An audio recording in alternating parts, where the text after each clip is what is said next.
Class, this video is going to demonstrate how to work with simple arrays in Java.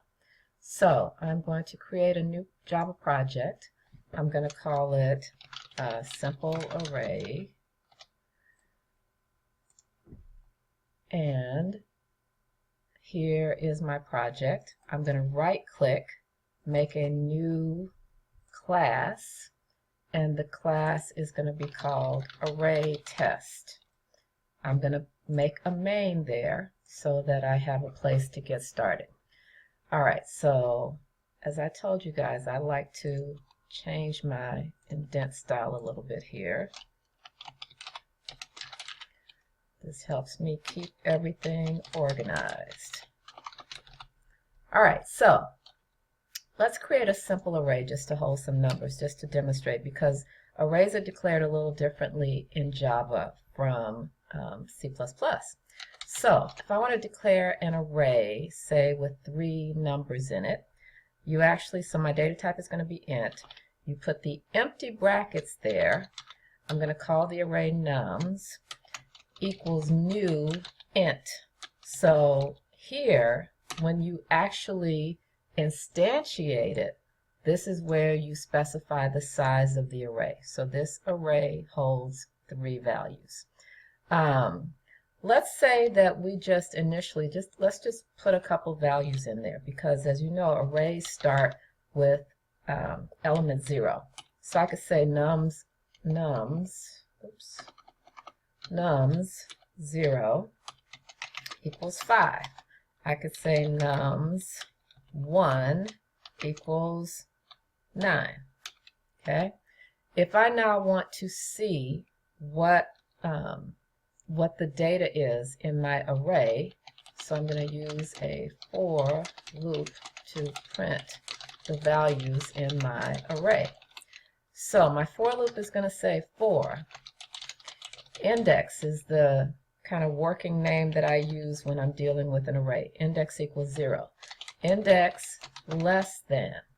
Alright, so one of the nice things in Java is that if I click here, nums, you'll see that the array knows its size. So length is its size, and I can use that in my for loop to know, because if there are 3 elements, then I need to go less than 3, right? Because the elements are numbered 0, 1, and 2.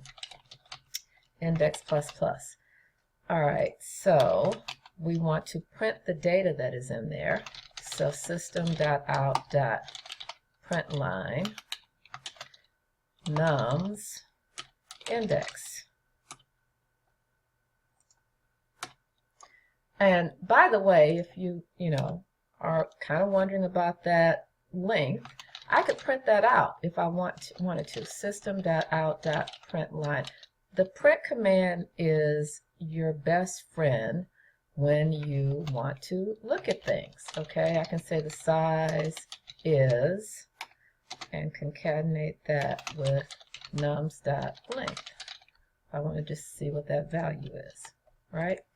Okay, let's just run this and see what happens. Now notice there's 3 elements in the array, and I only initialized 2 of them, right? So I did that on purpose so we can see how does Java handle uninitialized elements of an array. So you see we got the 5, the 9, element 2 had no value, and it was initialized to 0. So now we know that. That's a bit of useful information.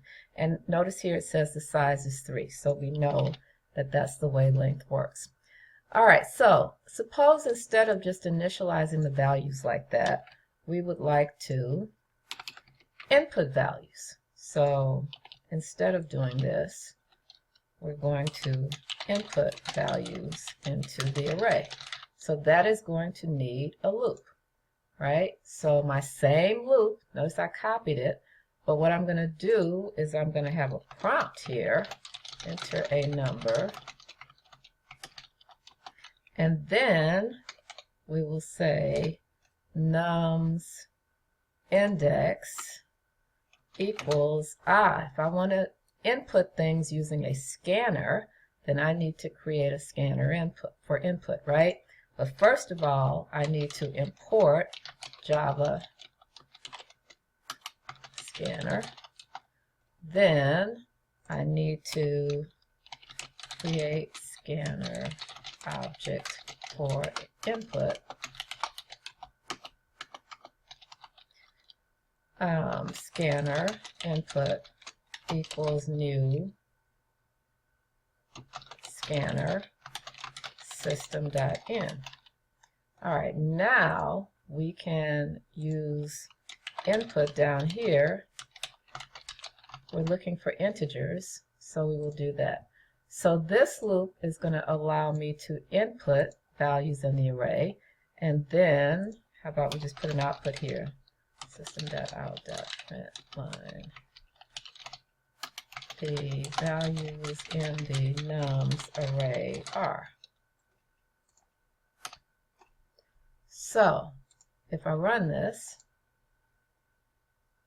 enter a number, I'll put in 10, 20, 30, and you see it tells me the values in the array are 10, 20, 30. So this shows you how to deal with an array. Again, the way you declare it is a little different from the way you would do in C++, but using it is all the same. Anytime you want to do the same thing to every element of an array, then you're going to use a for loop to do that. There are some other for loop options. We'll probably talk about those in some other videos.